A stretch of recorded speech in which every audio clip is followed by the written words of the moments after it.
Hello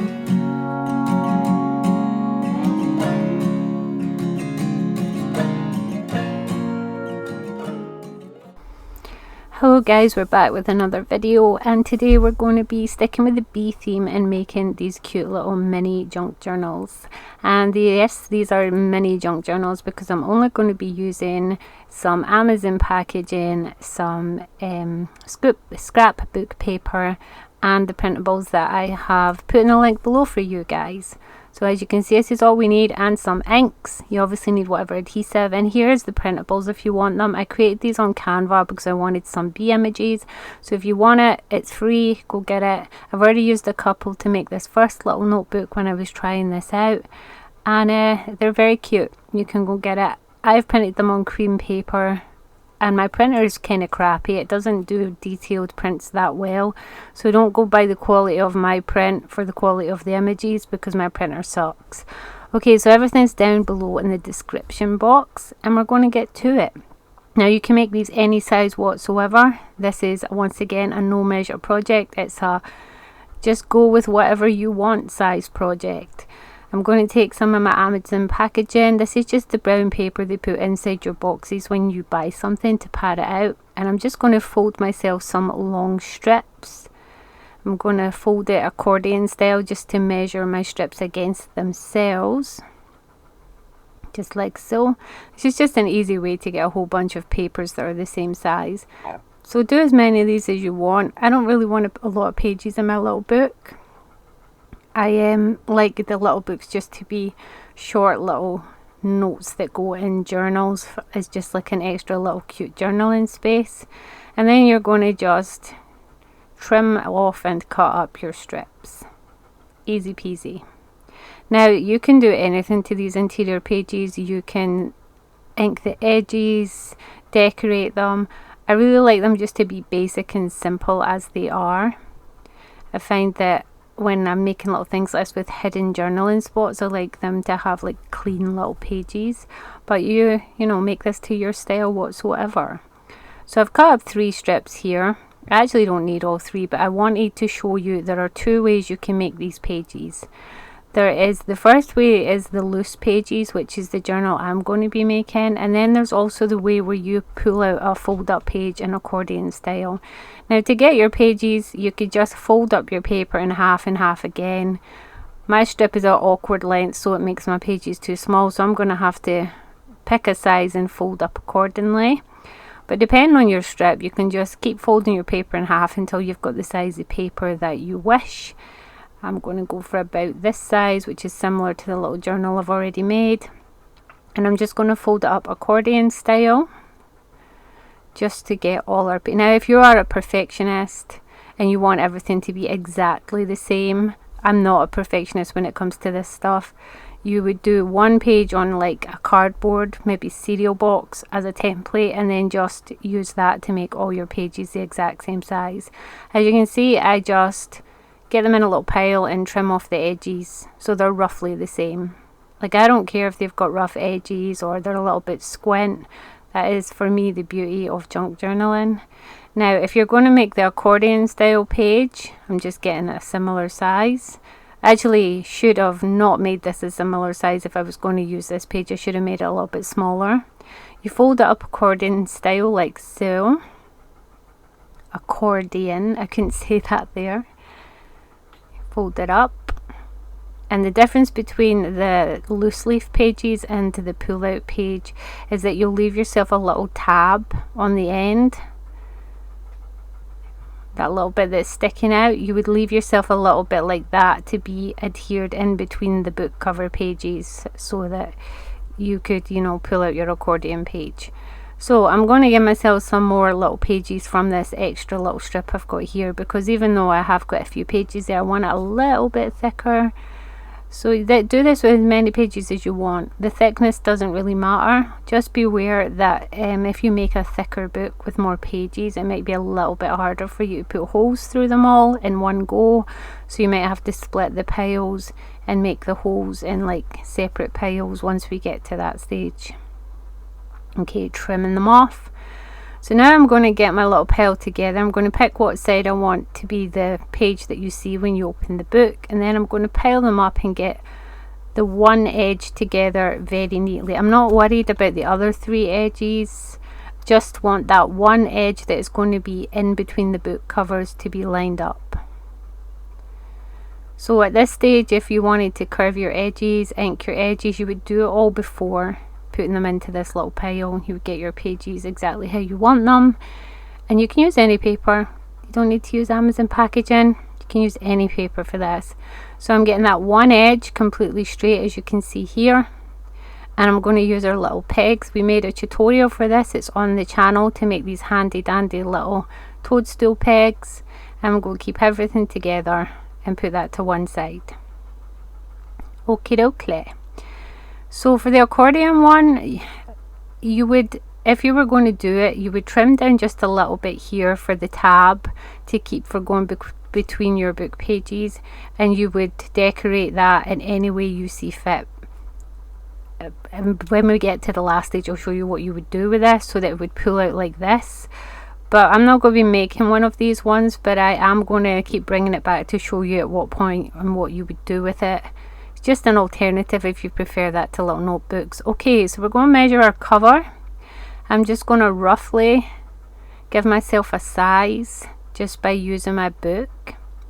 And what you're going to do is you're going to fold it in half, and you're not going to trim that off. You're going to trim it where the page comes down here. I don't even know how to explain that. You're going to keep the folded paper, keep it both parts of it, because you're going to double this up to make book covers. Then you're going to measure again sort of what size you want that cover to be. Everything is just done by eye. If you're a precision person, use a ruler, do it all right, but I don't. This is how I like to craft, and I don't care if things end up slightly squint or slightly skew. I think it adds to the charm of the style that I make. Very vintage, grungy, a little bit rustic. So you need 2 of these, so you're just going to use that to trim another one. Now these are just roughly sized. I will trim them down a little bit more once I start putting them together. As you can see, they need trimmed down a little bit, they're too long. So now one thing you want to do is you want to keep your open edge of your fold as the side that you trim off. You don't want to cut the fold edge. The fold edge is going to be the outer edge of the book cover. You'll see when I start gluing them together. Now if you were doing it with these pages, obviously this little page inside would need to be a lot smaller, because you want it to be inside your book cover. So you would have to fold that to match whatever the cover was. So we're going to glue these shut. I'm just using the good old Yoo-hoo glue. I've started to really love this glue for simple quick things like this. It's a cheap adhesive and it seems to work pretty well. I do still love my other glues, but this one for this kind of thing when it's just thin papers works really well. Okay, so now we've got them folded. You want to keep the folded edge here as your outer side of your book, and the other side should be your spine. I'm going to curve my book. You don't need to do this, and as I say in every video, you don't need one of these tools. If you want a curved edge, use a coin, draw around it with a pencil, and then cut it with scissors. That's all you need to do. Okay, so I've trimmed off my front edges. I'm just checking that it all fits nice size wise. It looks okay. Now you can always go back and trim things later if you've not got things perfectly the same. Like I do that all the time when things don't line up. I was trying to say which ones I want as the front and the back. So right now, see, you can see my book covers don't even look the same size. This way I'm going to do the inside of the covers first. Now I was showing you there I'd glued in note paper on the inside covers. And this isn't just so you can have an extra journaling spot. This actually adds a little durability and stability to the paper, because the paper, even though it's doubled up, is still quite thin. So the more layers you add on there, the tougher that little cover is going to be. So adding this on the inside is actually for strength rather than for just an extra journaling spot, but it doubles up as both. So I'm going to use this line paper on this. As you can see, my covers are so not the same size. I think what I did was I turned them the wrong way when I was doing the curved edges, and so I've actually got one up and down the way and one sideways, but we fixed that, it's fine. going to cut myself some of this. I'm going to attempt to straightishly cut this paper, adjust it a few times, and then as long as it looks straightish enough, I'm fine with that. I'll just round the edges as I normally do. Just whack it on there. Okay, so once I have rounded these edges, before we glue anything together, it would be at this point you want to decorate all your little elements. If you're someone that inks things, ink it first. I was trying to say which one I wanted on which side. Ink it first, add your little whatever you want to do to it before you glue it on. Just sometimes makes it a lot easier before you start assembling things. So yeah, I'm going to ink these as normal. My style is grungy, vintage, a little bit rustic. So I don't mind if I get little spots here and there, little crinkles, little folds. It all just adds to that look that I like. I'm going to ink the insides of my covers too.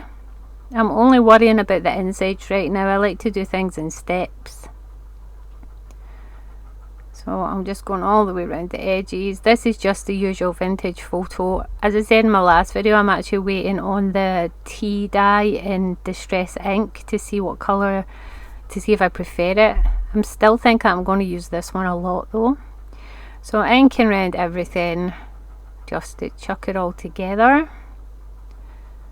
It just brings everything to a more uniform look if you use one ink on every element that you stick on your project. It makes it look it was meant to be together.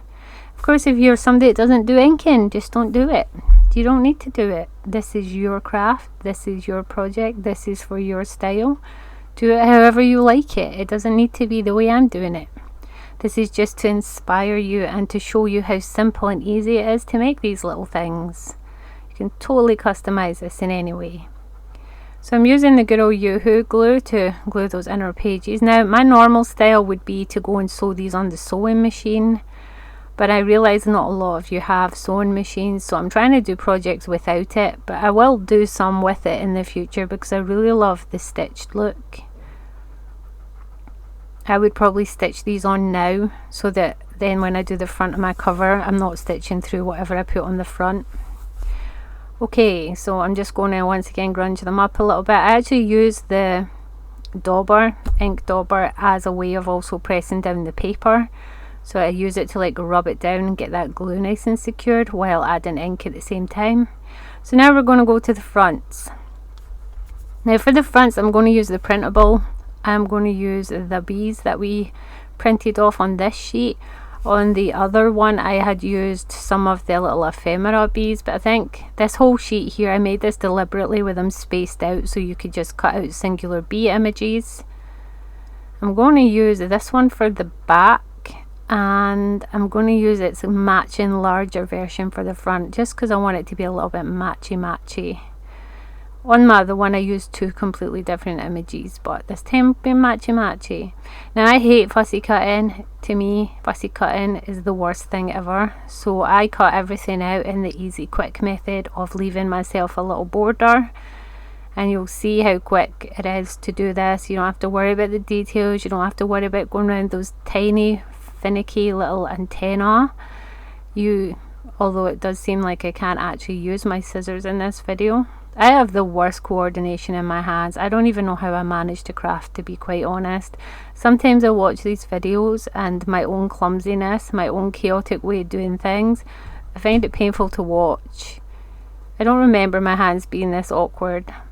Okay, so I'm going to angle this little bee, I think, but I'm still going to have to finish cutting him out just to make sure I've got his little legs loose. As you can see, that cutting this way, you don't have to be precise. Your border doesn't even have to be that symmetrical. I just have a go at it with the scissors.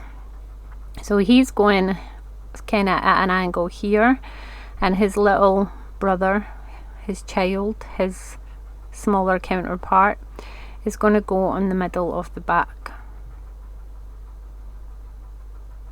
There's something hypnotic about watching me cut this out for some reason. I don't know why. I was going to cut it out, but I thought, you know what, I actually enjoy watching this. Maybe others do too. Do you enjoy watching someone cut something out? Is that a weird thing? Am I weird? Probably. But there you go. So he's going to go on the back.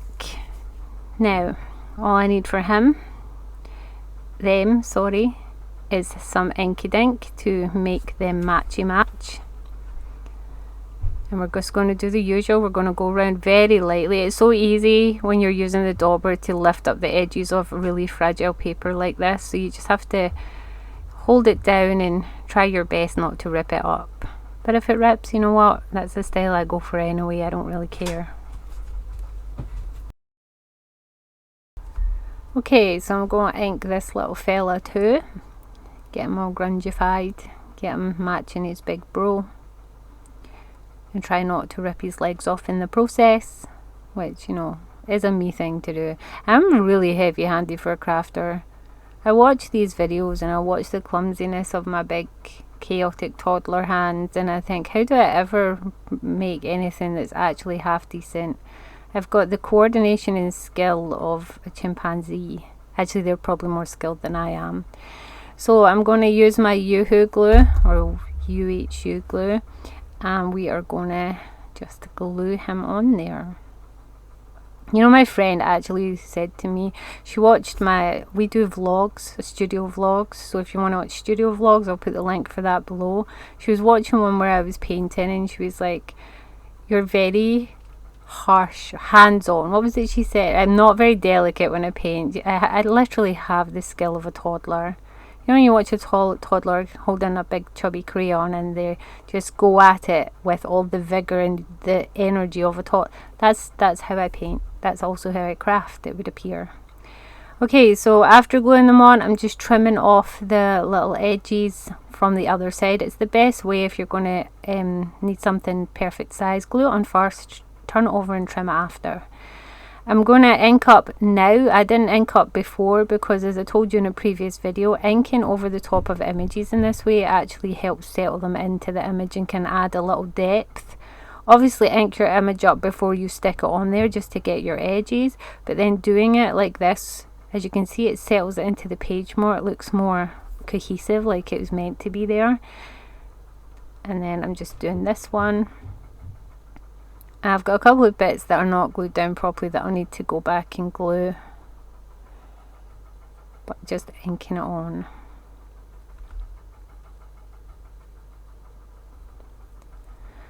Okay, now that we have done that, I'm just going to glue down that little flappy flap, stick it back down.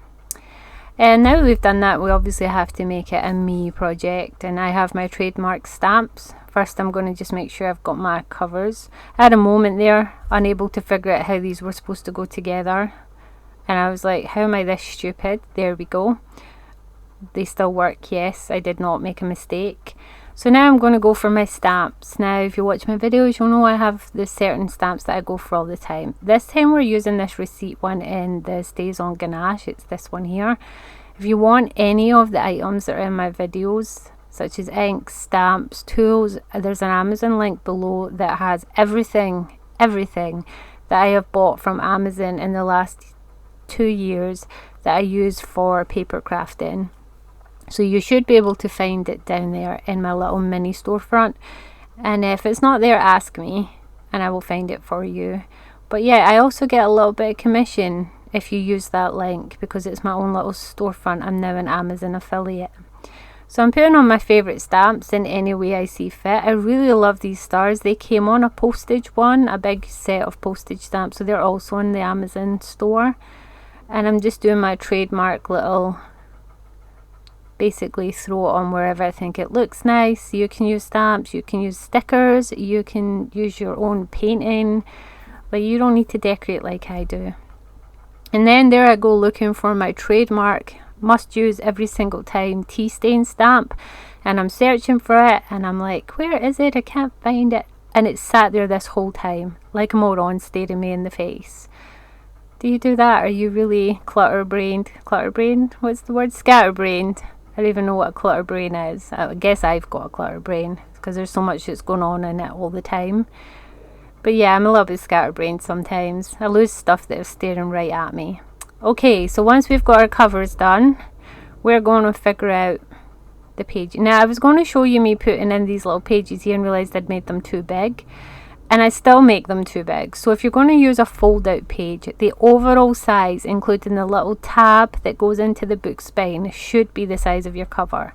Then you're going to fold the pages shorter by about 1 centimeter, so that the overall thing is the size of your book cover, but the folded pages are 1 centimeter shorter than the final little tab end that I'll show you when I get to it. So you have all your pages the same size, and then the very last page will have an extra 1 centimeter. Okay, so this one is too short to fold, so I'm just going to trim it off. So the last page, as you should see, the last page should have a 1 centimeter tab, and that is the bit that would go into your book spine. But me, like an idiot, forgetting that the overall size should be the size of my book cover, still made it too big. And I realise here, and I'm like, oh, for goodness sake, it should have been the size of my book pages, not have a bit sticking out. So I very quickly decide, you know what, I'm not even playing with this anymore. I was going to tuck it into the back to show you guys, but this can just whoosh away, just chuck it away. We're not even doing that anymore. You get the point, you figure it out. Do that instead of book pages. I'm sure you know how to do it. So you would then adhere them in this way. If you're using the fold out page, this would be the same process of steps. You would take the little tab end, it would line up with the book pages as I'm doing here, just the tab end, not the folded parts. You're going to line up your covers, and this is when I realised my covers are not even the same size, but I have little cares to give when it comes to crafting. I'm just like, I'll fix it if it bothers me that much. You're going to line them up. Make sure everything's straight. Yeah, there we go. I don't even know how that happened. It happens. I was checking I didn't do that the last time, and I'm like, nope, I'm just an idiot today. And you're going to take a pokey tool. Now, if you have a crocodile, you can use a crocodile to make these little holes, but I find a pokey tool does for this kind of thing. You're going to make 2 holes, and this is how we're going to close our little junk journal. Now, you don't need to use this method. I'm going to put a peg in the middle, it just keeps everything together. I'm going to make a hole kind of, so you give yourself an imaginary 1 centimeter strip, and your hole has to be right in the center of that 1 centimeter strip up in, so height width. I'm making no sense. I can't explain things. I've realized I'm really rubbish at wording sometimes.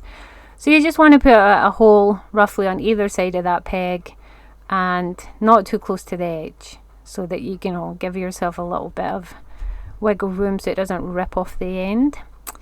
And that's how we're going to join it together. Now we're going to be doing it with thread and a needle, but you totally do not need to do it this way. You can use paper studs, you could use, I don't know, staples if you haven't made it too thick. You could use, I have no idea. This is just the way I'm doing it. Just bear in mind, anything I make, you can customize and change how you do it. I'm going to take a nice long length of embroidery thread, and I'm just going to, while everything's still pegged, come up from the bottom back, because we want that length left there for our little dangles when we're done. You're going to come up the front and go back out the hole. There's only 2 holes, so it's kind of self-explanatory how you're going to join this. You can take off the peg once you've gone through once. Go through it a second time just for extra strength. And I'm showing you here, you could have, instead of using thread, used paper studs. They look cute. I've done that before. It does actually look really cute. But I wanted the dangles. I wanted to show you could use your threads to make dangles. So you go through a second time, bring everything to the back, and then for the dangles to lie right, you're going to pull your thread down to the bottom hole like so, and tie it off in a knot. And it can be fiddly, but if you tighten your first bit of the knot down to where you want to go and stick your finger on top of it, and then tighten to it and hold it in place. There we go. So we're going to leave ourselves some extra thread there, longer than we want the dangle to be. We can take off the pegs now. So long, little peggies, we don't need you anymore. And now we're going to add the beads. So what you need to add the beads is this little handy dandy thing called a needle threader and some beads. Now Now, a needle threader is actually for sewing, for putting thread into a sewing needle, but this works amazingly well. You're just going to put it through your bead hole, and then you put your thread through the open part of the threader. There's like a big loop there, and then you just go pull it through.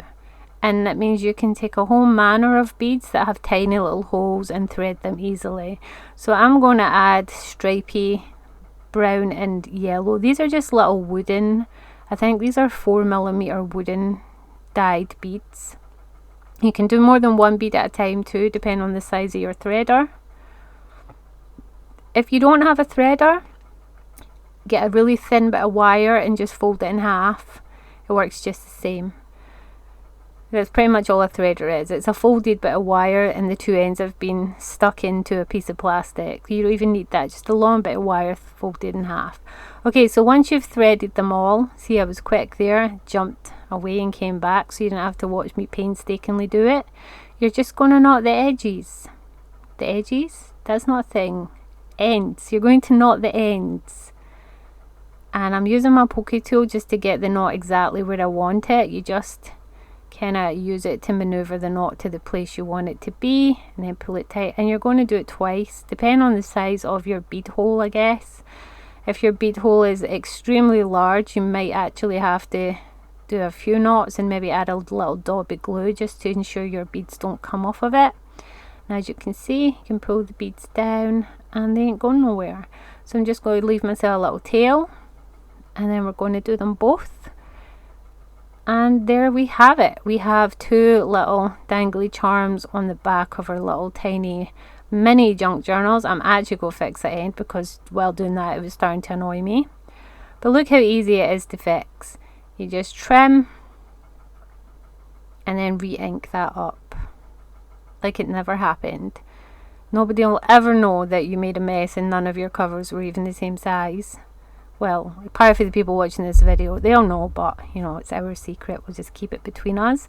And we'll show you here if you had done it with the page, the tab in instead of the folded, no, can't speak. If you had done it with the folded pages, it would look like this. You would open the mini book, the tab would be in the spine. I've had to fold it out the way, and then you would just pull out like so. Fold it back in and close your cover. That's how that should work. If you do that, all power to you. So there we go. Now, a little other thing I like to do when I make these journals before I'm done is take a ruler, and at the place where you would naturally open the page, I'm going to pre-fold them loosely. It just makes it easier to open and close a little journal. You fold it all one way along the ruler, then you fold it back the way, and it breaks the fibers in the paper a little bit, so when you come to use it, everything opens a lot easier. As you can see, it's such a small thing to do, but it does make a difference. And there we go, that is everything all done. How cute, like many little mini junk journals you can slide into a pocket, stick it inside a bigger journal. Okay, so don't forget we have a Facebook now down below where you can come and share all your projects. I'll put links below, and we will see you over there, and the free printable will be on my website post down below too. I will catch you in the next one. Tell me what you think of my project. See you later.